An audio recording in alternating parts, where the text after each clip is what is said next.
might I add. And I want to remind everyone that you could be on the fence about the Biden-Harris plan because I think there is nothing wrong with questioning the policies of people that are supposed to be serving. However, in both of their careers, they have continuously shown a dedication to women's rights, LGBTQIA rights, and now they're showing a dedication to Black Lives Rights. And I think that that is something that we need to get in that office. And I would like to hear how many people agree with me. So again, I want to urge you all to vote and talk to one another, figure out your resources and what your voting plan will be. It is more important than ever. Talk to one another. And let's remember that these are public servants. They are not on a pedestal. We elect them. And the way to keep our democracy intact, because it's at risk right now, is to vote and is to show up like we are right now.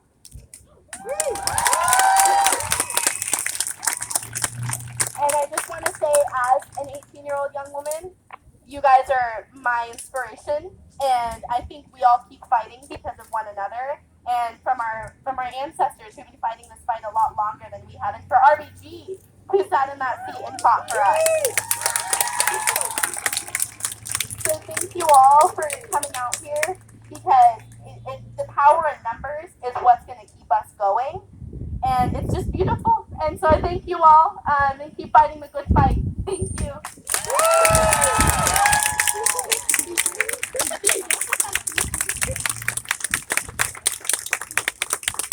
Thank you. Hello. Sorry about the volume. Thank you so much, Delaney. That was really wonderful. I now just want to introduce Stan Lawrence, who will be giving a statement from Refuse Fascism. Here's Stan. Thank you, everybody. I hadn't planned on this, but I have to add this. My name is Stan Lawrence. I'm speaking for Refuse Fascism, the national organization, but the single unifying demand. Trump, Pence, out now. I'm also here to express my deep and profound anger and anguish at the unrelenting assault on women, their rights to safe, legal abortion and control over their own bodies that has taken new depths under this Trump-Pence regime. I am 72 years old. I remember what it was like before Roe v. Wade in assisting young women whose whole lives lay before them in finding a safe abortion. I remember the joy, hope, and aspirations when Roe v. Wade was passed. Women no longer stigmatized by a male-dominated society for wanting to control their own lives and bodies. And almost from that very moment, I have seen a vicious counter-assault from the right-wing Christian fundamentalist movement, the Catholic Church, and the Mike Pence fascist evangelical biblical literalists who would rule this country as a Christian theocracy and who now have their advocates in control of the White House. That is one reason why we raise the slogan, Trump, Pence, out now. The whole regime is illegitimate and it needs to go. Refuse Fascism fully endorses the call for today's event. The powerful mask-wearing march against fascism is the biggest threat to the rule of law that we have known. To make our opposition to the Trump agenda and the appointment of a new Supreme Court justice known, to make our voices heard, and encourage everyone to get out and vote on November 3rd, to stand together in the march against injustice.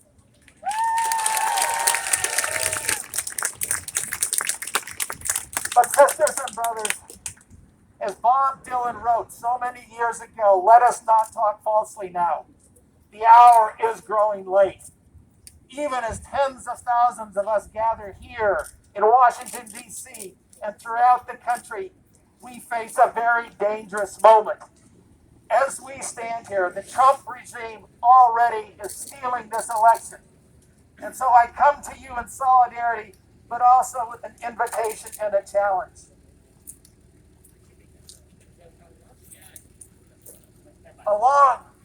The Trump-Pence regime, along with subordination of women, is foundational to its rule, along with its virulent assault on the rights and lives of the LGBT community, along with its brutal white supremacy, xenophobia, and its vitriolic America First drumbeat.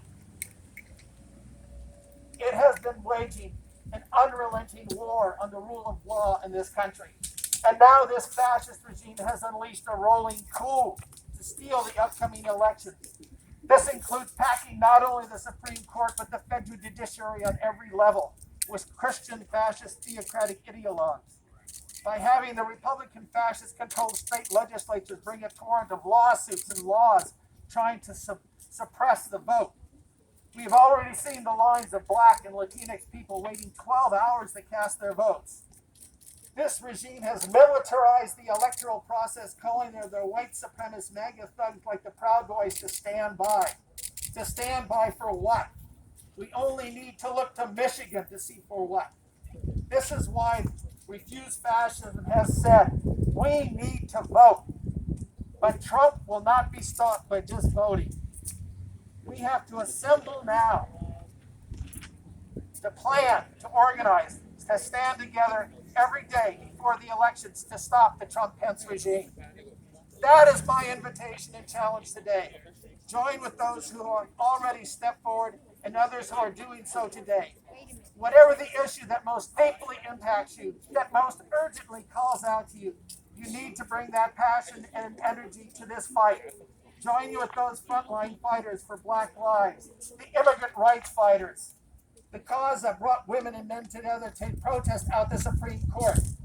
If we are not in the streets day after day in sustained nonviolent protest now, there will be little stopping this regime from using the awful power at its disposal to steal this election and crush those who oppose this. But if we do come together in this great struggle, if we are successful in driving this regime from power, not only will there be joy among the people around the globe, but every movement for social justice will be that much stronger and better prepared to fight for the just world we all aspire to. Thank you.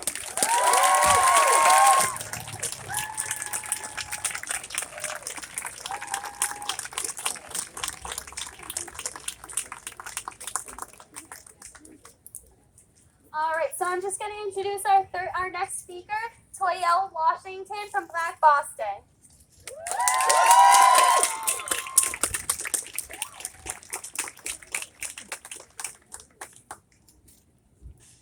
Am I loud enough? Yeah. Okay, so hi everyone. I am Toyelle Washington, and I am representing Black Boston. I am a co-founder, and if y'all don't mind, I'm gonna give y'all a very small history lesson. Yeah. So, starting with this year, 2020 is a very historical year. We've almost went through a World War III. We're still currently in a pandemic.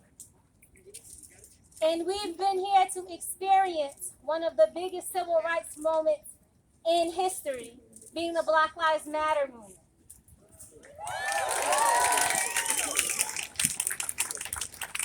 Now, 2020 is also a very big year because it has made the 100th year anniversary since women got the right to vote.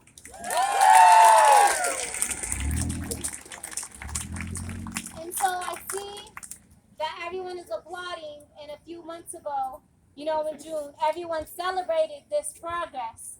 But I think that a lot of people forget 1920 is not the year that everyone got the right to vote, because Black women did not get the right to vote until the 1960s, when the Civil Rights Act was passed.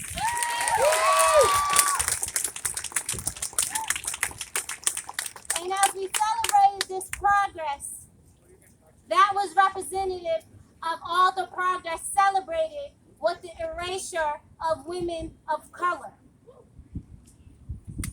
And so today, I'm here to talk about that. a lot of people here identify as feminists. But I want y'all to make sure when you say you're a feminist, you put intersectional feminists out there. I want y'all to make sure that when we march, we're not just marching for reproductive rights and equal pay and maternal health. We are marching for our Black and brown sisters as well. The hashtag Protect Black Women has been trending for the past few months. But beyond the performative activism, I'm going to tell y'all what that means. Protecting Black women means extending your respect to Black women that are not just in your family and friend groups and associates and women you're attracted to. It means that you're going to extend your respect to all Black women. Protecting Black women means being in positions of power and noticing there aren't no Black women there. And so you're asking that question, where are they? Woo! Protecting Black women means being in spaces and hearing micro and macroaggressions and you're checking them. So I want y'all to repeat after me. I will protect Black women. Black women. I will support I will support Black women. Black women. I will believe I will believe Black women. Black women. Because religion is a woman's rights issue. LGBTQ rights is a woman's rights issue. Racism is a woman's rights issue because these are all issues affecting women.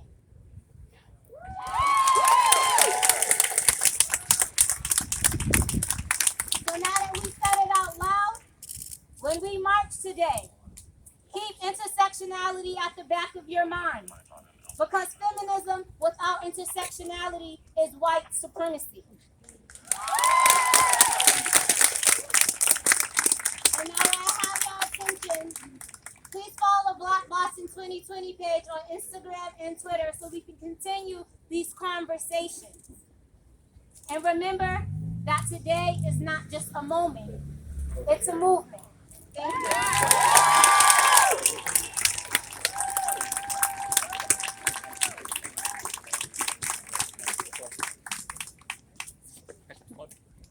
All right, so next up, please welcome our next speaker, Rosario Ubiera Minaya from Amplified Latinx.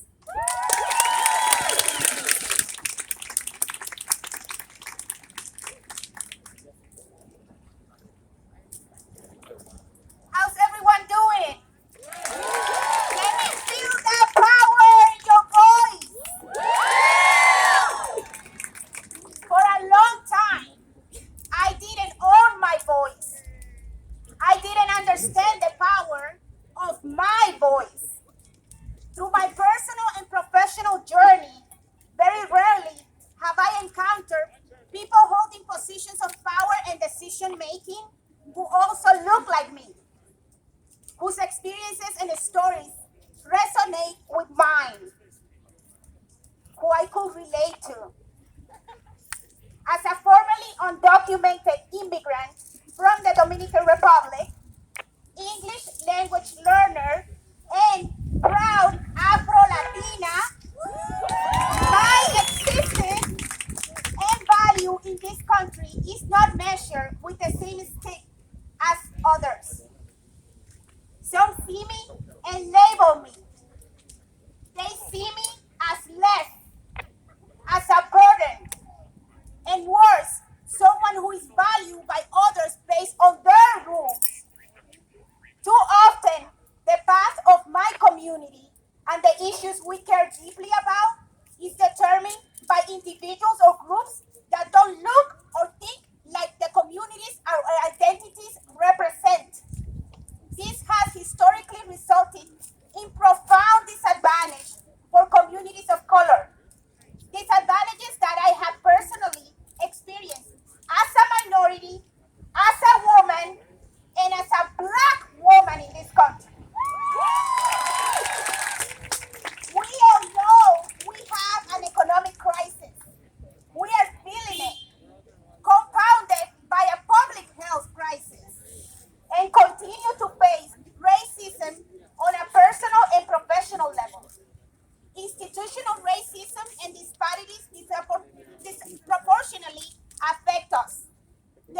we live in now, especially in the middle of this pandemic, is forcing us to center Black lives in our communities and across our country.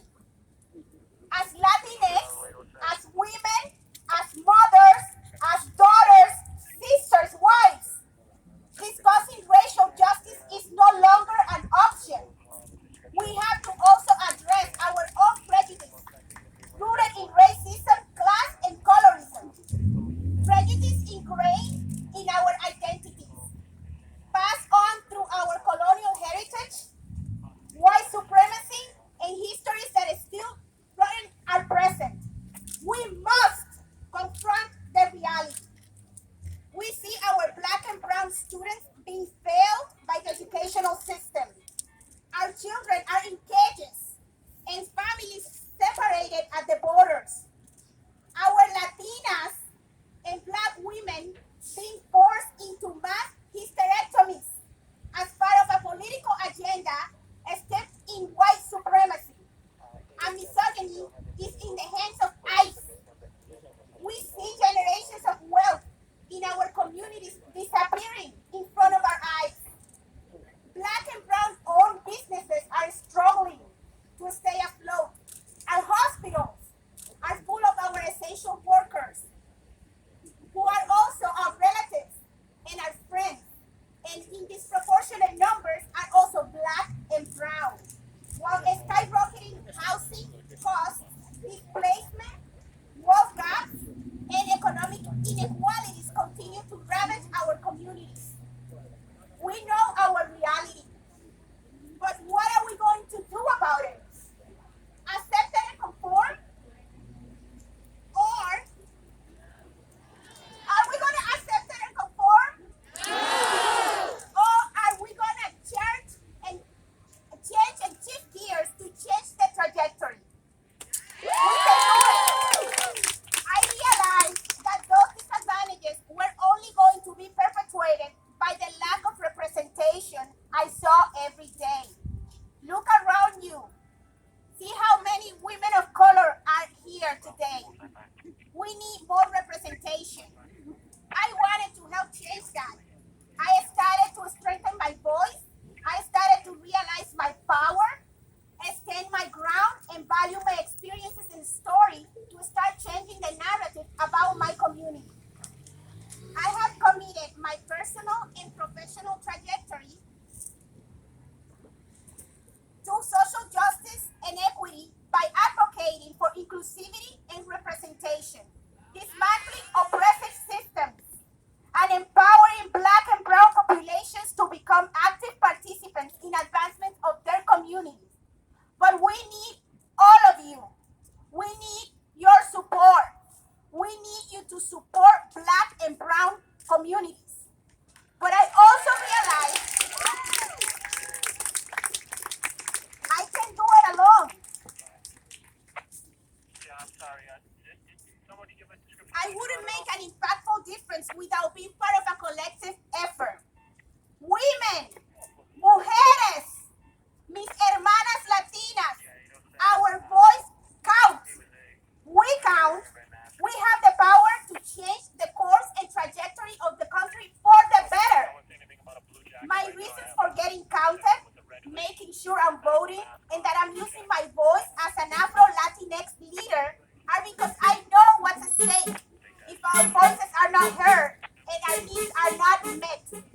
Our community has faced many challenges: socioeconomic disparities, inequalities, and health and racial challenges, which have only been exacerbated and brought to light by this crisis and the current political climate and the racial crisis. Too often, I see decisions being made by others that don't necessarily understand my history, heritage, and the hardship and the challenges those like me in my community have to face on a daily basis. These are difficult times, I know. But since when women, the matriarchs in our communities, have been intimidated by that? We are the pillars of our communities. We must seize this moment of opportunity, an opportunity to evaluate our positions, have conversations,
ensuring that our youth have access to an equitable and quality education, that our small businesses have support, that there's a path for affordable housing and home ownership, that there is affordable care, and that we determine what happens with our own bodies. That there's leadership representation that look like us and value us. We must inspire collaboration and work together across geography, sectors, and backgrounds to achieve our common agenda. The status quo is no longer acceptable. We must be intentional when driving the change we want to see. Representation in every sector is vital to our advancement. As for being intentional, we must advocate for policy change. If we are willing to fight for democracy, we belong and we can make it better. This can be a time for growth for ourselves. The destiny of our communities is intertwined with our capacity for breaking systemic barriers and economic, health, education, and racial and ethnic inequalities. We need to continue to advocate and understand that this pandemic is not over. This pandemic is rooted in the occupant of the White House. How are we making our Commonwealth better for the people that have been building it? Progress doesn't happen overnight, but it does happen, and we all play a role. Representation matters in order to take action and create change. To my hermanos Latinx, we are a young community, and we are growing in numbers and in power. Taking action and modeling the change we want to see in our community is a must. Este trabajo es de todos. Let's amplify our voices. Let's grab him by the ballot. Thank you.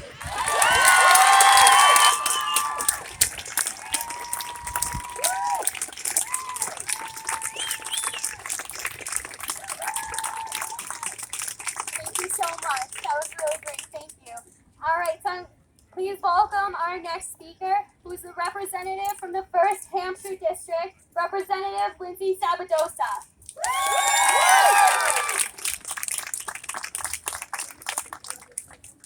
Can you hear me? 4 years ago, I was not an elected official. 4 years ago, on the day after Election Day, I was an angry citizen of this state. And I took that anger and I helped organize the Women's March.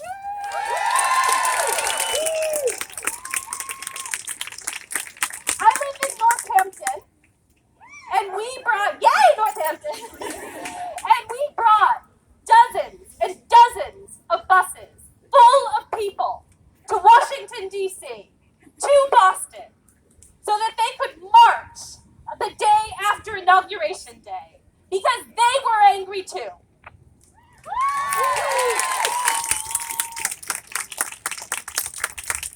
And what were we angry about?